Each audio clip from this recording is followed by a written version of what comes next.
Hey YouTube, it's Libra Finesse here. Quickly, just want to get on one of my videos I posted. I think I posted yesterday or the day before. I can't remember. But basically, the video was talking about abstinence and practicing celibacy.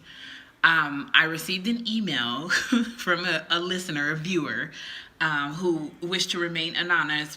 Anonymous, but it says, "Hey Libra Finesse, really enjoy the content of your channel. I'm always watching your videos. I want to talk about the video you posted on abstinence celibacy, blah, blah, blah."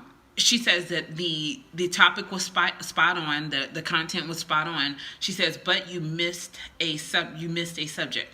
Outtercourse usually goes with that subject of abstinence and celibacy because really abstinence, because people who practice abstinence are also engaged in having outercourse. She gave me some links. She dropped some links here in the bottom part of the email saying check out these links. I just wanted to give you more information because I feel like you only did half of the topic, when a lot of people who practice abstinence are really into outercourse. Please check out the link below. Sincerely. Okay, got it. So when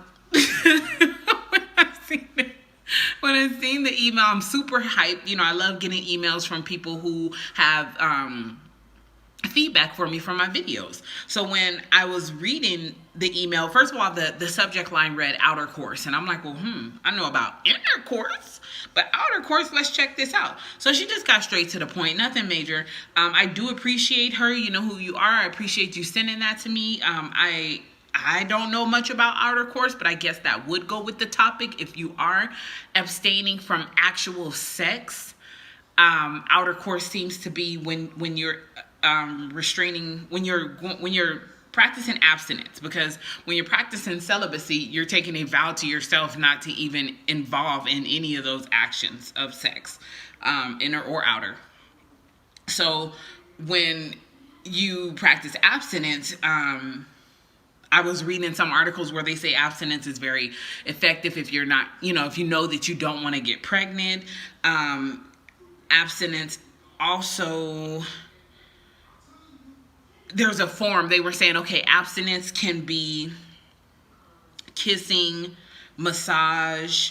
I'm sorry, not abstinence, outercourse. My apologies. I'm trying to think about all this stuff that I read about it because I'm like, really? I mean, it's nice that it's out there, but it's not something that I'm interested in. But to each his own. So they were saying that outercourse can be kissing, massage, masturbation, dry humping with clothes on, anal sex, and oral sex. And all these things can't cause pregnancy.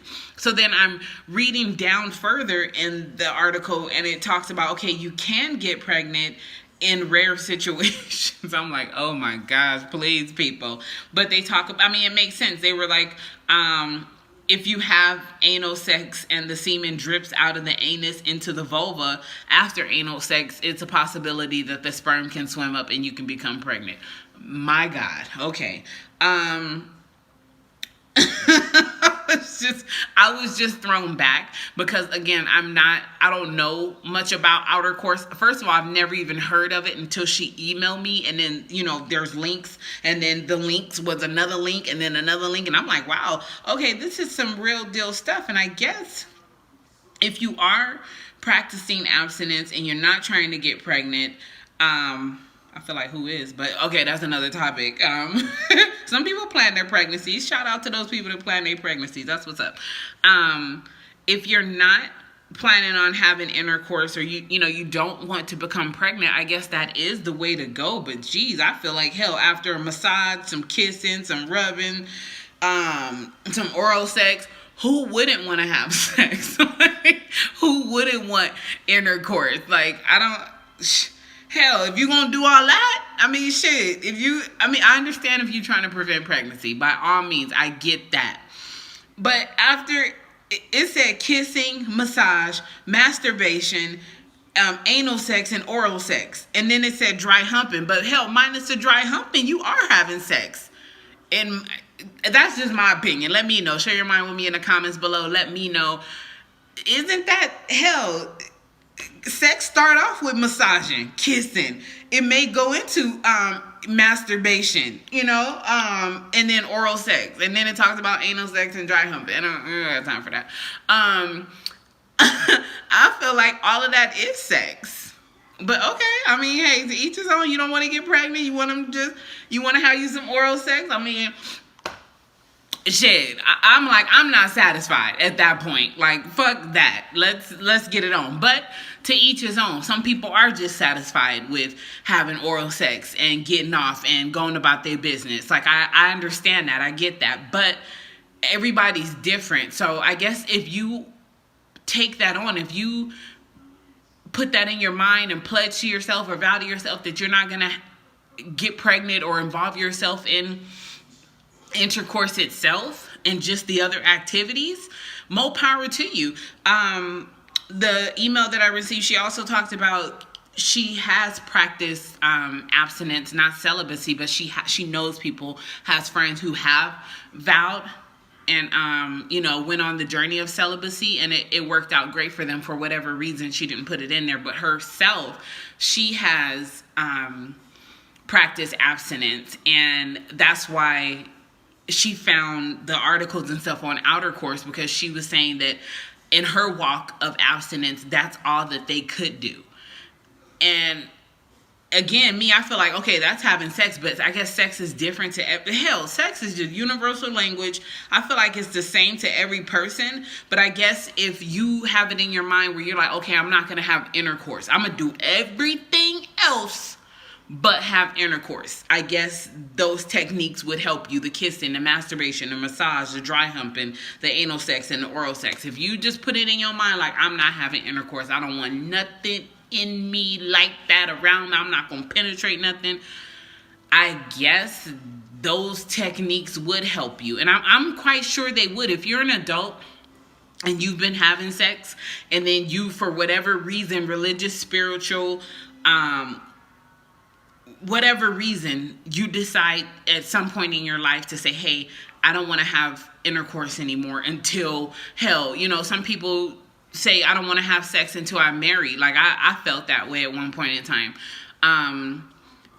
So I guess if you know sex and you've been having sex, to just cut cold turkey, it would be a lot. I can imagine that would be a lot on a person. If you haven't thought it through, like if you haven't thought of ways to keep yourself busy, to keep your mind off of it. Like if you just go straight in, like, you know what, nope, I'm not having that, I'm not, I guess these techniques would have to suffice if you made it up in your mind to not have intercourse for however long period of time. Me, myself, like I said, I have not had sexual relations since January, and it's March.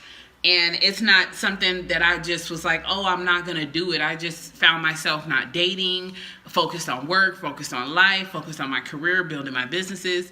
So it's something that I can't say I just wrote it on paper like, yep, this is my goal for 3 to 6 months. No, it was just like, okay, it's just not happening. And I really wasn't thinking about it. I don't know. I like approaches like that. I like when shit is just like, oh, you think back like, oh, okay, I guess, it is what it is. As opposed to, nope, I'm not going to do this for 6 months and I'm not going to do that for 6 months. I think we put more pressure on ourselves when we do that stuff. Me personally, like, I feel like telling myself that, nope, you can't do this, as opposed to like, if I just wanted to have sex, by all means I can. That's a phone call away. But what I'm saying is, when I tell myself something like, oh, nope, you're not gonna do this, I feel like when you put restrictions on things, that's when it makes it worse, as opposed to, okay, I'm just really not paying attention to it, I'm not focused, my mind is not there, I'm somewhere else right now. I think that makes more of a difference. Share your mind with me in the comments below. Let me know how you feel about it. I really appreciate the emails that I've been getting. All the feedback is always welcome, good, bad, or indifferent. I'm going to I'll put it out there anonymously. I'll put it out there. If you want to share your name and information with me, I'll definitely put that out there. This is Libra Finesse, y'all. Have a good weekend.